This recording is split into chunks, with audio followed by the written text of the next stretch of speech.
அனைவருக்கும் வணக்கம். நாம் பல்வேறு ஆளுமைகளை சந்தித்து வருகிறோம். இன்று நமக்கு மிகவும் மகிழ்ச்சியான செய்தி கிடைத்திருக்கிறது. தமிழறிஞர் கவிஞர் கவிப்பேரரசு வைரமுத்து ஐயா அவர்களுக்கு ஞானபீடு விருது அறிவித்திருக்கிறார்கள். இந்த ஞானபீடு விருது பற்றி நம்ம எல்லோருக்கும் மகிழ்ச்சி அளிக்கிற இந்த வேளையிலே குறிப்பாக இன்று நமக்கு கூடுதலான செய்திகளை தருவதற்காக அவருடன் நெருங்கி பழகிய தமிழறிஞர் கவிஞர் ஐயா புதுகை காவிய புலவர் புதுகை வெற்றிவேலன் அவர்கள் நமக்கு செய்திகளை வழங்க இருக்கிறார்கள். இந்த நேர்காணலை நமக்கு ஒழுங்குபடுத்தி கொடுத்தவர் திருமதி கண்மணி அவர்களுக்கும் நம்முடைய நன்றிகள். தொடர்ந்து இந்த காணொலியை பாருங்கள். நிறைய தகவல்கள் ஐயா நமக்கு சொல்லியிருக்கிறாங்க. ஐயாவுடைய நேர்காணலுக்கு மற்றும் நேர்காணல் ஒளிப்பதிவு செய்த கண்மணி அவர்களுக்கும் என்னுடைய நன்றிகள். நன்றி. வணக்கம் ஐயா. வணக்கம்மா. நலமா இருக்கீங்களா? நலமா இருக்கேம்மா. தங்களை சந்திக்கிறதுல மிக்க மகிழ்ச்சிங்க ஐயா. எனக்கும் அந்த மகிழ்ச்சி இருக்குமா. சொல்லுங்கம்மா. தாங்கள் ஒரு நாடறிந்த கவிஞர், காவிய புலவர், உலகம் அறிந்த கவிஞர் கவிப்பேரரசு வைரமுத்து அவர்கள். உண்மைதான். கவிப்பேரரசு வைரமுத்து அவர்களை தாங்கள் அதிகம் நேசிப்பவர். உண்மைதான்.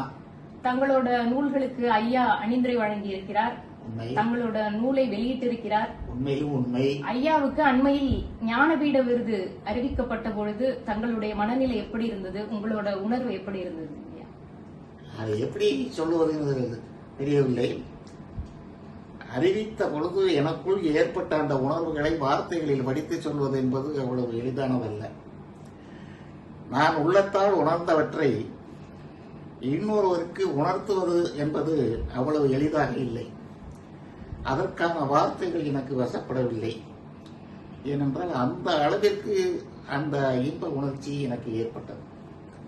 ஏனென்றால் அந்த மற்ற விருதுகளை போன்றதல்ல ஞானபீட விருது. அந்த விருது மிக உயரத்தில் உள்ளது.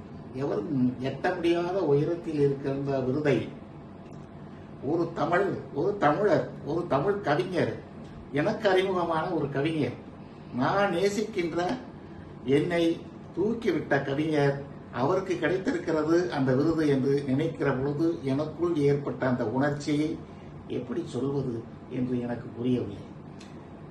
மிக மிக நான் மகிழ்ச்சி அடைந்தேன், உணர்ந்தேன். அந்த தருணத்திலேயே அவருக்கு நான் ஒரு வாழ்த்து போட்டு அனுப்பியிருக்கிறேன். அந்த வாழ்த்திலையும் இந்த செய்தியை நான் சொல்லியிருக்கிறேன். அந்த செய்தி வாழ்த்தை கவிஞரும் படித்திருக்கிறார், பார்த்திருக்கிறார். அதை பற்றியும் அவருடைய உதவியாளரிடம் பிரமாதமாக இருக்கிறது, நன்றாக இருக்கிறது என்றெல்லாம் சொல்லியிருக்கிறார். உதவியாளரும் அந்த செய்தியை எனக்கு சொன்னார்கள். அதிலே நான் சொன்ன செய்திகள்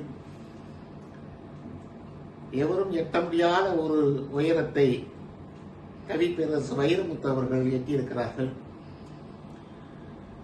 அந்த உயரம் எதை காட்டிலும் உயரமானது என்றால் இமயமலையின் சிகரத்தை விட உயரமானது. அதை இதுவரைக்கும் எட்டியவர்கள் 2 தமிழர்கள் மட்டுமே. 3வது தமிழர் கவிப்பேரரசு வைரமுத்து அவர்கள் எட்டி தொட்டிருக்கிறார்கள். அது அவருக்கு கிட்டியிருக்கிறது. முதல் விருது பெற்றவர், ஞானபீடம் முதல் விருது பெற்றவர் அகிலன் என்ற எழுத்தாளர்.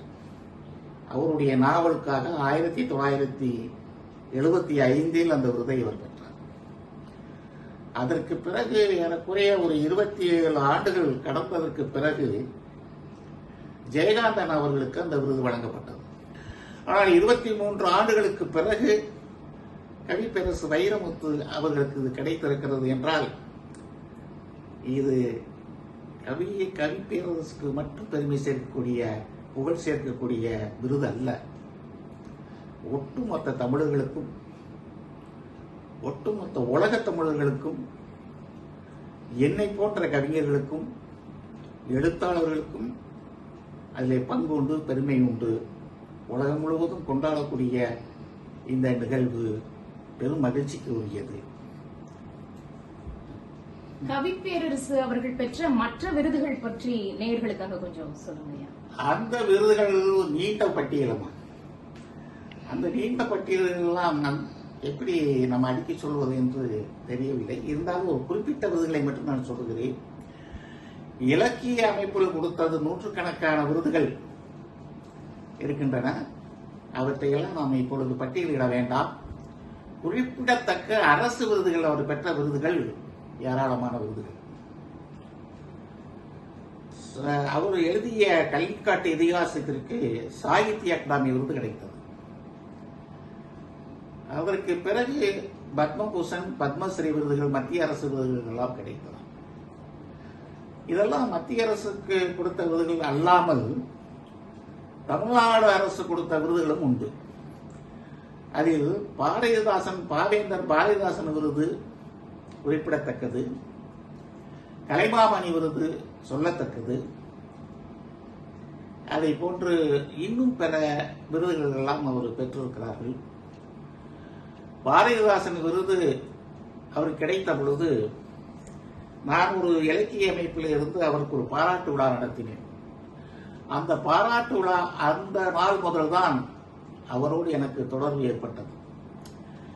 அப்படி அவர் இத்தனை விருதுகள் அவர்கள் பெற்றிருக்கிறார்கள். இதற்கெல்லாம் மகுடம் வைத்தார் போலதான் இப்பொழுது ஞானபீட விருது அவருக்கு கிடைத்திருக்கிறது.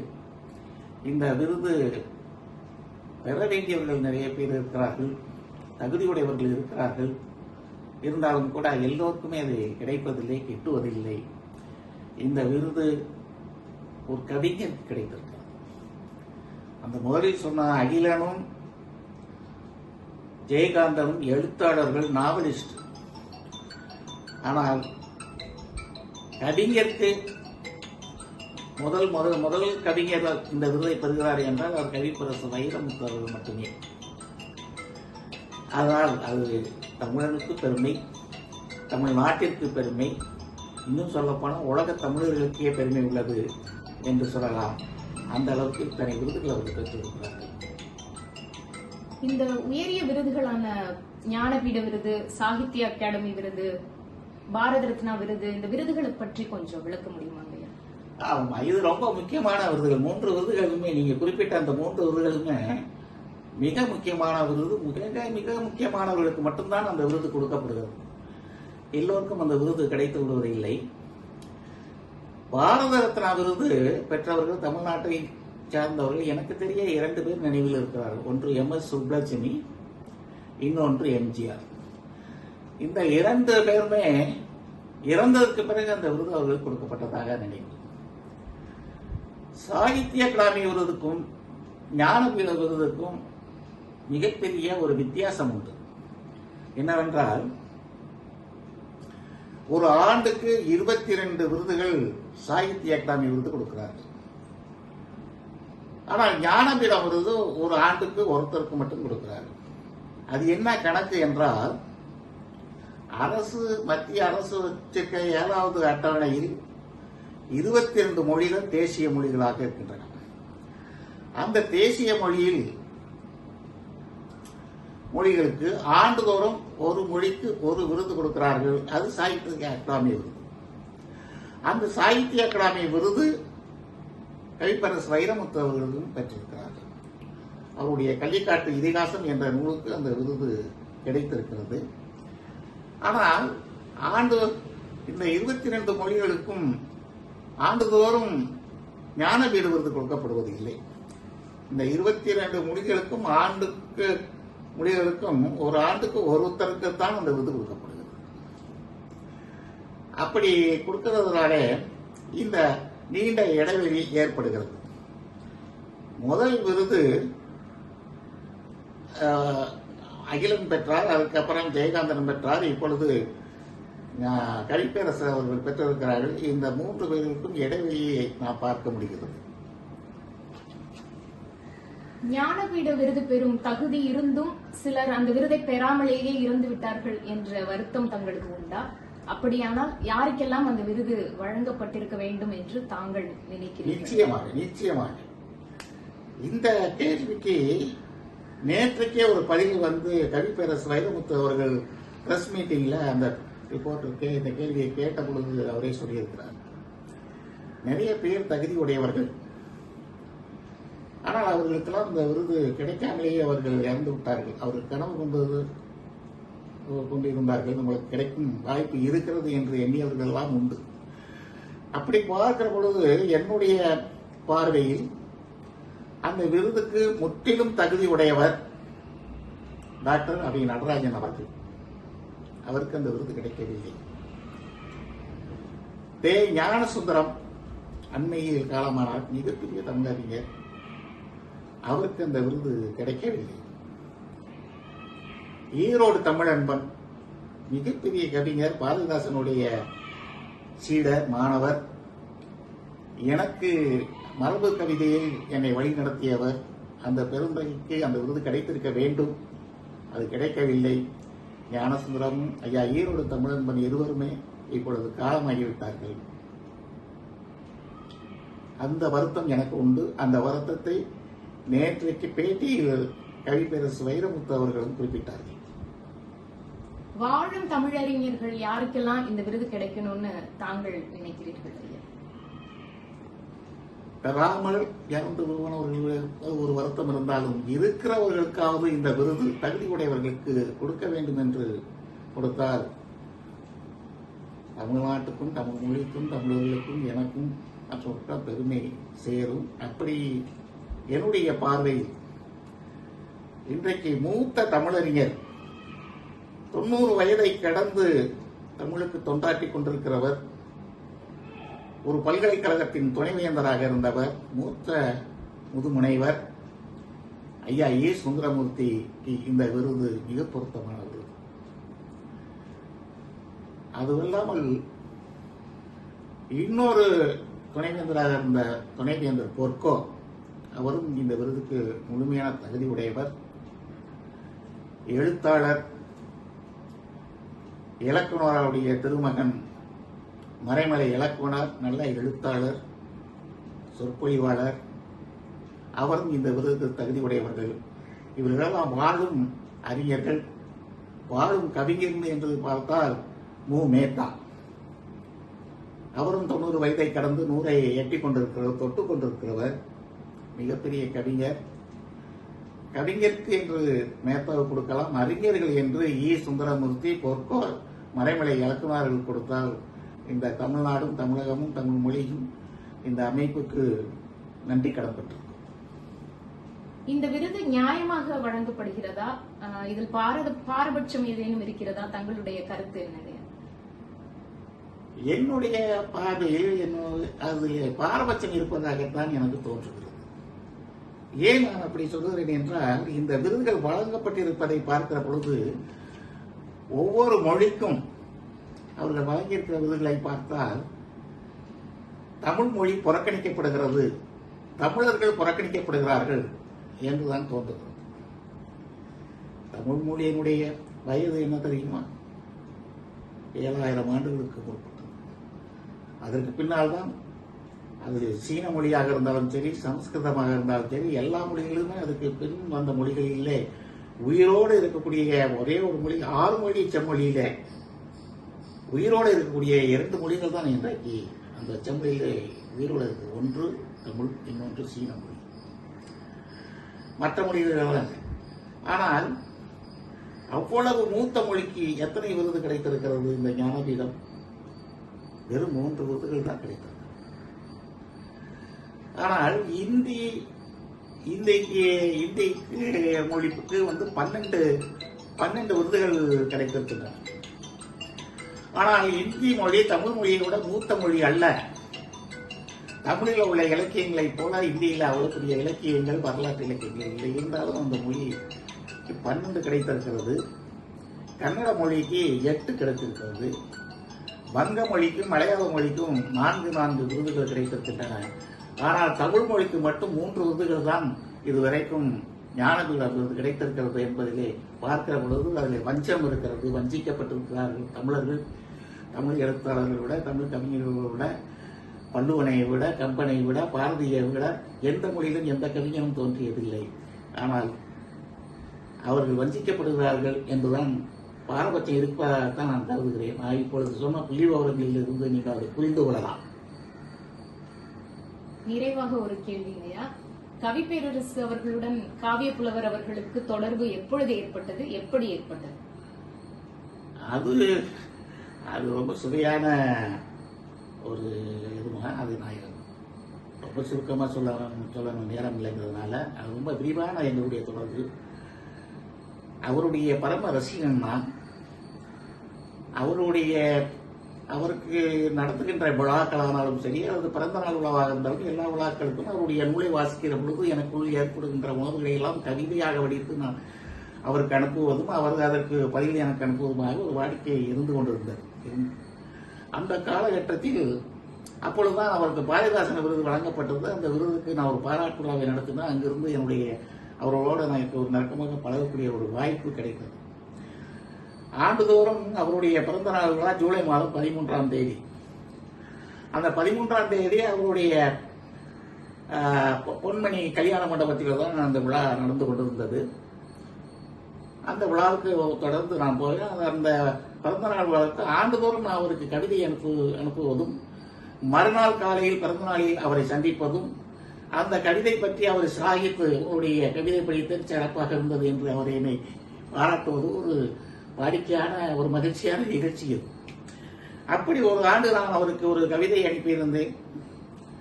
இரவு 8:30 மணிக்கு அவர் என்னை, அப்பொழுது அலைபேசி இல்லை, தொலைபேசி மட்டும்தான், தொலைபேசியில் அழைத்தார். தொலைபேசியை எடுத்தவுடன் நான் வைரமுத்து பேசுகிறேன் என்றார். வைரமுத்து என்றால் கவிப்பேரரசு. அப்பெல்லாம் கவிப்பேரரசு, அப்போ அவர் கவியரசு பேசுவார் என்று நான் எதிர்பார்த்ததில்லை. எனக்கு தெரிந்த ஒரு வைரமுத்து புதுக்கோட்டையில் இருக்கார். அவர் எம்எல்ஏ இருந்தவர். அவர் தான் பேசுகிறார் என்று நினைத்து, அண்ணன் எப்போ வந்தீங்க, உங்களுடைய மகள் வீடு இதுல வேளச்சேரியில் இருக்கு, அங்கே இருக்கீங்களான்னு நான் கேட்ட உடனே அதை புரிந்து கொண்ட கவிப்பேரரசு அவர்கள், நான் கவிஞர் வைரமுத்து பேசுகிறேன் என்றார். எனக்கு அந்த அதிர்ச்சி ரொம்ப இன்ப அதிர்ச்சி. ஐயா, நாளை காலையில உங்களுக்கு பிறந்த நாள் விழா இருக்கு, நான் உங்களை வாழ்த்து பெற இருக்கிறேன், இந்த நேரத்தில் நீங்க இப்ப கூப்பிடுறீங்க, எனக்கு ரொம்ப இன்ப அதிர்ச்சியா இருக்கு அப்படின்னு. அப்போ அவர் சொன்னார், அது இருக்கட்டும், நான் தான், நீங்க தான் என்ன வாழ்த்தணும், அது நாளைக்கு வச்சுக்குவோம். இப்ப நீங்க அனுப்பின உங்க கவிதையை படிச்ச எழுச்சியது திருத்தம் ரொம்ப அருமையா இருக்கு, சொல்லாட்சி நன்றாக இருக்கிறது, யாப்பு செப்பமாக இருக்கிறது, எத்தனை நூல்களை வெளியிட்டு இருக்கிறீர்கள் என்று கேட்டார். இல்ல ஐயா, நான் நூல் வெளியிடுற அளவுக்கு எனக்கு தகுதி இருக்கிற மாதிரி நான் நினைக்கல, அதனால இதுவரைக்கும் நூல் வெளியிடவில்லை என்று சொன்னேன். இல்ல, நீங்க இதுவரைக்கும் நீங்க எழுதியதெல்லாம் எடுத்துக்கொண்டு வாருங்கள், உங்களுக்கு நான் அணிந்துரை தருகிறேன், நானே அந்த நூலை வெளியிடுகிறேன் என்று அவர் உறுதியளித்தார். அதற்கு பிறகு அதையெல்லாம் சேகரித்து நூலாக்கி அவரிடம் கொடுத்தேன். அவர் அணிந்துரை கொடுத்து அவர் சொன்னபடி எனக்கு என்னுடைய நூலையும் வெளியிட்டார். அவரிடம் நான் ஒரு வேண்டுகோள் வைத்தேன், இந்த நூலை என்னுடைய ஊரிலே வெளியிட வேண்டும் அப்படி என்று நான் அவரை கேட்டபோது, எந்த ஊர் என்று கேட்டார். புதுக்கோட்டை என்றேன். புதுக்கோட்டைக்கு நான் வருவது என்றால் என்னுடைய ஒரு நாள் வேலை கெட்டுவிடுமே, ஏன் சென்னையில் வைத்துக் கொள்ளக்கூடாது என்று கேட்டார். நான் சொன்னேன், நீங்க எவ்வளவு பெரிய கவிஞர், உலகம் அறிந்த கவிஞர், என்னை கவிஞர்னு நீங்க ஏத்துக்கிட்டு எனக்கு நூல் வெளியிட சொல்றீங்க, ஆனா என்னோட படிச்சவன், என் சொந்தக்காரன், என் ஊருக்காரன் எனக்கு கவிஞர் ஏத்துக்க மாட்டாங்க, பைத்தியம் பிடிச்சிரு அலைகிறான்னு என்ன கேள்விப்பட்டுறாங்க. நீங்க சொன்னீங்கன்னா அவங்க எல்லாம் எனக்கு கவிஞர்னு ஒரு அங்கீகாரம் கொடுப்பாங்கன்னா. ஓ அப்படியா, சரி நான் வருகிறேன் என்று சொல்லி புதுக்கோட்டையில் என்னுடைய நூலை வெளியிட்டு உலகத்துக்கு அறிமுகப்படுத்திய மிகப்பெரிய பெருந்தகை அவர் ஞானப்பீடு பெறுகிறார் என்றால் எனக்கு எப்படி இருக்கும் மகிழ்ச்சி, நீங்களே யூகித்து பாருங்கள். கவிஞர் அவர்களுக்கு விருது கிடைத்த மகிழ்ச்சியை பகிர்ந்து கொண்டீர்கள். அந்த மகிழ்ச்சியை கவிஞர் அவர்களுடன் பகிர்ந்து கொண்டீர்களா? ஏதாவது வாழ்த்து ஏதாவது அனுப்பியுள்ளீர்களா? அப்படி அனுப்பியிருந்தால் அந்த வாழ்த்தை நேயர்களுடன் பகிர்ந்து கொள்ளலாமா ஐயா? செய்யலாம். அந்த மகிழ்ச்சியை நான் கவிஞரோடு பகிர்ந்து கொள்ள எப்படி இருக்க முடியும்? கவிஞருக்கு அப்பொழுது அந்த கணத்திலேயே அந்த வாழ்த்துக்கு ஒரு செய்தி போட்டு எல்லா வலைத்தளங்களிலும் அது பரவி இருக்கிறது, என்னுடைய முகநூலிலும் அது வந்திருக்கிறது. அந்த வாழ்த்து செய்தியை நான் அனுப்பினேன். அந்த வாழ்த்து செய்தியை பெற்றுக்கொண்டு பாஸ்கர் அவர்கள், அவருடைய உதவியாளர் பாஸ்கர் அவர்கள், உங்களுடைய வாழ்த்து கிடைத்திருக்கிறது, அந்த வாழ்த்தை நாங்கள் கவிஞருக்கு அனுப்பியிருக்கிறோம் என்றும் சொன்னார்கள். அதை நாம் நேயர்களோடு பகிர்ந்து கொள்ளலாம், அது ஒன்றும் தவறில்லை. இதோ அந்த வாழ்த்து செய்தி இதுதான்.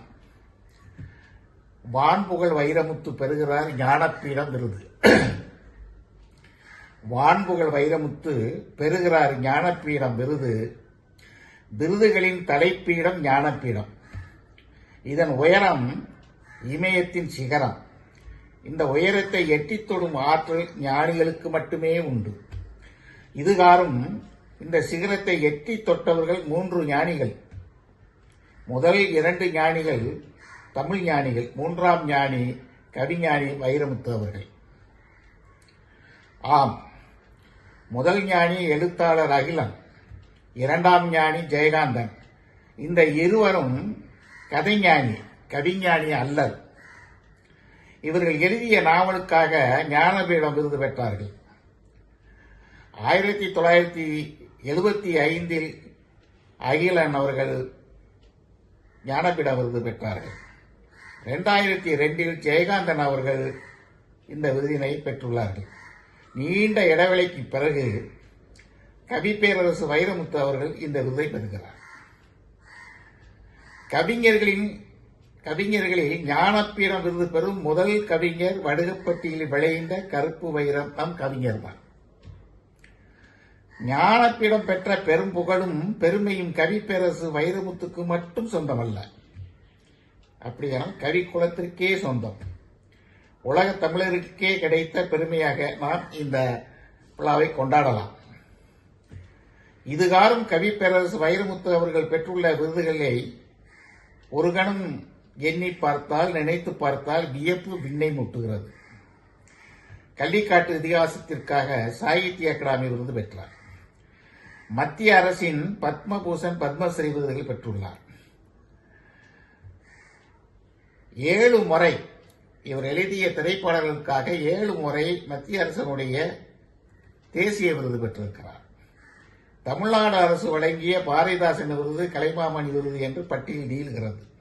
ஆக கவிப்பேரரசு வாங்காத விருது இல்லை, பெறாத பரிசு இல்லை என்றாலும் ஒரு பரிசு பாக்கி இருக்கிறது. அது என்னவென்றால் அதுதான் நோபல் பரிசு.